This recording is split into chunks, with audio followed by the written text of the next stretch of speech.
Hi welcome to my channel నిమినాని. మనశంకర వరప్రసాద్ ఈ cinema ఏ ముహూర్తాన start అయిందో ఏ ముహూర్తాన రిలీజ్ అయిందో తెలియదు, కానీ మెగా అభిమానులకి ఈ జనరేషన్స్కి మెగాస్టార్ రేంజ్ ఏంటో చూపించిన సినిమా భయ్య. అసలు రీజనల్ లాంగ్వేజ్లో one of the biggest cinema in Indian film ఇండస్ట్రీగా రికార్డులకి ఇక్కడ మనశంకర వరప్రసాద్ ఆల్మోస్ట్ 400 కోట్ల గ్రాస్ కొట్టి అతి తక్కువ బడ్జెట్తో ఎక్కువ లాభాలు తీసుకొచ్చిన ఏకైక తెలుగు సినిమాగా చరిత్రకెక్కింది. సో ఇప్పుడు నిజంగాన ఈ సినిమా చిరంజీవి గారి రెమ్యునరేషన్, ఇంకా డైరెక్టర్ గారి రెమ్యునరేషన్, మిగతావన్నీ తీసేస్తే కేవలం 30 నుంచి 35 కోట్లు ఖర్చు పెట్టిన సినిమాకి 400 కోట్ల గ్రాస్ అంటే ఇది మామూలు రికార్డు కాదు. ఇది కేవలం మెగాస్టార్ చిరంజీవి గారికే సాధ్యమైన రికార్డ్. ఇప్పుడు ఈ సినిమా G5లో స్ట్రీమింగ్కి వచ్చిందన్న ఫిబ్రవరి 11. అంటే స్ట్రీమింగ్ స్టార్ట్ అయిన 24 గంటల్లో దాదాపు 230 పైగా మిలియన్ వ్యూస్ని సొంతం చేసుకొని డిజిటల్ ప్లాట్ఫామ్లో ఆల్ టైమ్ రికార్డుగా మనశంకర వరప్రసాద్ నిలబడింది. ఒకసారి చూడండి, ఆ ఊచకోత 24 గంటల్లో 230 మిలియన్ వ్యూస్ అంటే ఇది మామూలు రికార్డు కాదు. ఆల్మోస్ట్ 2.5 కోట్లకు పైగా జనం చూడడం అనేది ఈ రికార్డు ఇంకా నాకు తెలిసి కొన్ని సంవత్సరాల పాటు అలా ఉండిపోద్ది. ఇది కేవలం మనశంకర వరప్రసాద్ అనే సినిమాకి సృష్టించిన రికార్డ్. 200 మిలియన్ వ్యూసా, 1 మిలియన్ 2 మిలియన్కే మనం ఏవో చెప్పేసుకుంటాం. అలాంటిది ఇన్ని వ్యూస్ అంటే ఇది నిజంగానా ఇది ఒక షాకింగ్ న్యూస్. మెగాస్టార్ చిరంజీవి గారి కెరియర్లో కాదు, ఆల్మోస్ట్ ఇండియాలోనే ఒక సినిమా రిలీజ్ అయిన 24 గంటల్లో డిజిటల్ ప్లాట్ఫామ్లో 200 పైగా మిలియన్ వ్యూస్ రావడం అంటే ఇది ఆల్ టైమ్ రికార్డ్ అంటున్నారు.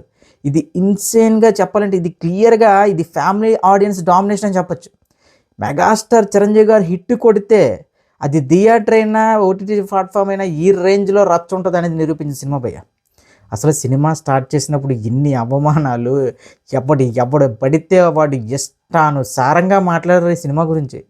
ఇంకా చిరంజీవి గారు అంగగా కనిపించడం ఏంటి, ఇంకా చిరంజీవి గారు అమ్మాయి వెనకాల తిరగడం ఏంటి, ఇంకా చిరంజీవి గారు మీసాల పిల్ల సాంగ్ చేయడం ఏంటి, ఇంకా శశిరేఖ సాంగులు చేయడం ఏంటి అసలు ఆయన ఏజ్ ఏంటి, ఆయన ఏం చేస్తున్నారు, అది ఇది వాగిన ప్రతి ఒక్కరికి ఒకటే చెప్తా. అంటే ఏజ్కి తగ్గ పాత్రలు చేయడం కాదు, ఏజ్కి తగ్గ క్యారెక్టర్లు చేయడం కాదు, ఆ క్యారెక్టర్కి తన ఏజ్నే మార్చుకుంటున్నారు చూసావా, అది చిరంజీవి గారు గొప్పతనం. నాకు తెలిసి భారతదేశంలో ఇలాంటి నటుడు లేడు భయ్య. తన ఏజ్ని ఆ పాత్రకు తగ్గట్టుగా మార్చుకున్న నటులు ఎంతమంది ఉన్నారు చెప్పండి?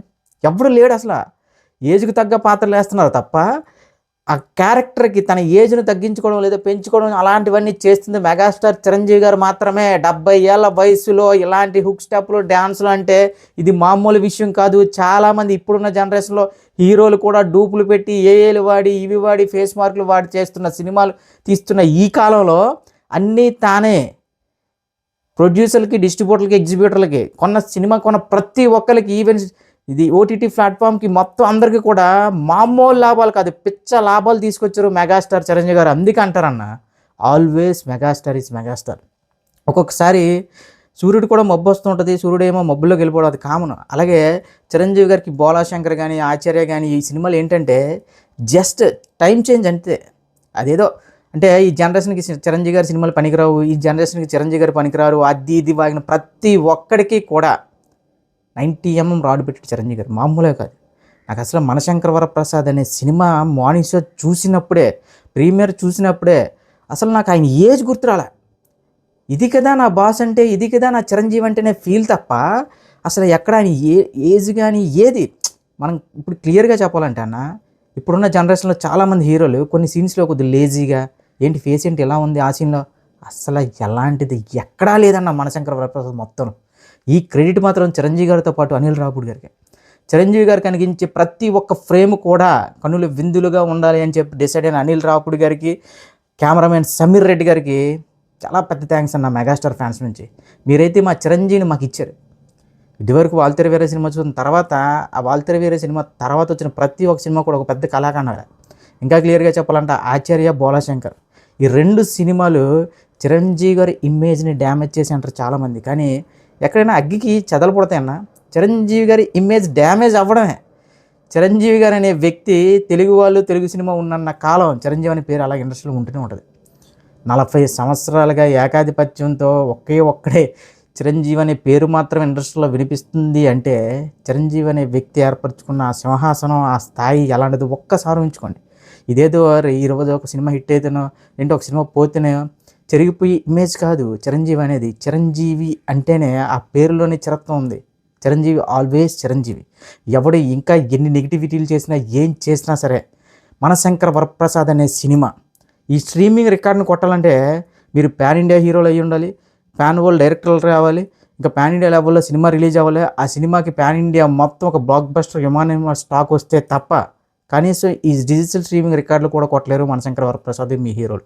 మళ్ళీ మళ్ళీ చెప్తున్నా, ఇండస్ట్రీకి ఒక్కడే మెగాస్టార్, ఇండియన్ సినిమాకి ఒక్కడే మెగాస్టార్, అది కొణిదెల శివశంకర వరప్రసాద్ మాత్రమే. ఇది మాత్రం నిజంగా చాలా గ్రేట్, మామూలు రికార్డ్ కాదన్న. అంటే ఏదో యాక్షన్ సీన్స్కి లేదంటే లవ్ సినిమాలకి లేదంటే హాఫ్ బీట్ మూవీస్కి వస్తాయి, కానీ నాకు తెలిసి సలార్ అనే సినిమా డిస్నీ హాట్స్టార్ ఎప్పుడు ఇంకా అలా ఇప్పటికీ కూడా ట్రెండింగ్లోనే ఉంటుంది. అలానే మనశంకర వరప్రసాద్ అనే సినిమా కూడా ఈ జనరేషన్లో ఒక ఫ్యామిలీ సినిమా చూడాలనుకుంటే మాత్రం ప్రతి ఒక్కరు ఆ సినిమా చూస్తారు అనుకుంటారు. ఏంటి భయ్యా, ఒక్క రోజులో 200కు పైగా మిలియన్ వ్యూసా? దేవ్ రికార్డు భయ్యా. చెప్తున్నా కదా, ఎవడు ఎన్ని వాగినా ఏం చేసినా ఇది కేవలం చిరంజీవి గారి కంబ్యాక్ అనుకుంటున్నారు ప్రతి ఒక్కరు.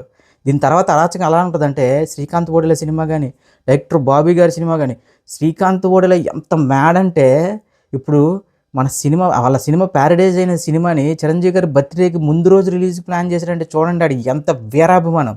సో అలాంటి వీరాభిమాని నాని గారికి అలాంటి ఎలివేషన్స్ ప్యారడైజ్ లాంటి సినిమాలు ఇస్తున్న శ్రీకాంత్ ఓడెల ఒక్కసారి ఉంచుకోండి, బాస్కి ఎలాంటి ఎలివేషన్స్ రాసుంటాడు, అసలు బాస్ నా సినిమాలో ఎలాంటి లుక్లో చూపిద్దాం అనుకుంటున్నాడు. మళ్ళీ మళ్ళీ చెప్తున్నా, ఇది మెగాస్టార్ చిరంజీవి గారు జస్ట్ ఈ జనరేషన్ కిడ్స్కి ఈ జనరేషన్లో ఉన్న సోకాళ్ళు ఏదైతే ఈ రివ్యూలు చెప్తున్న ప్రతి ఒక్కడికి ఆయన జస్ట్ ఇది మొదటి అడుగు అనుకోండి. ఇంకా నెక్స్ట్ వేయబోయే అడుగులు ఎలా ఉంటాయంటే, మీరు పాన్ ఇండియా, పాన్ వన్లు, పాన్ పస్స, అది పాన్ పరాకు, పాన్ మసాలా మత్తులో ఉన్నారు కదా, మీ అందరి మత్తును వదలగొట్టేస్తారు. శ్రీకాంత్ ఓడెల బాబీ సినిమా తర్వాత సందీప్ రెడ్డి వంగ అంటే చూడండి, లైనప్ చూడండి. ఇంకా మెగా ఫ్యాన్స్కి ఇంకా ఫీస్టే. 70 ఏళ్ళ వయసులో నా మెగాస్టార్ చిరంజీవి ఇస్తున్న ఈ ఎంటర్టైన్మెంట్ భయ్యా, ఆయన అయితే మాత్రం ఏదో డబ్బుల కోసం సంపాదించదని కాదు, ఆయన ఒకటే ఫిక్స్. మనం మెగాస్టార్ అంటే మెగాస్టారే. మెగాస్టార్ని ఎవరైతే తగ్గించి మాట్లాడారో వాళ్ళందరికీ సమాధానం చెప్పబోతున్నాను రెడీ అయ్యి వచ్చాడు భయ్య. నాకు తెలిసి నెక్స్ట్ ఇంకా ఈ 2 సినిమాలు, ముఖ్యంగా శ్రీకాంత్ ఓడెల సినిమా మాత్రం అది ఎక్కడికి వెళ్ళి ఆగుతుంది, ఏం చేస్తుంది అనేది మీ ఊహకు వదిలేస్తున్నాను. మళ్ళీ చెప్తున్నా, 1 కాదు 2 కాదు 10 కాదు 20 కాదు, ఇంకొక 40 సంవత్సరాలు అయినా సరే మెగాస్టార్ని కొట్టే హీరో ఇండియన్ ఫిల్మ్ మీద ఎవడు ఉండడు.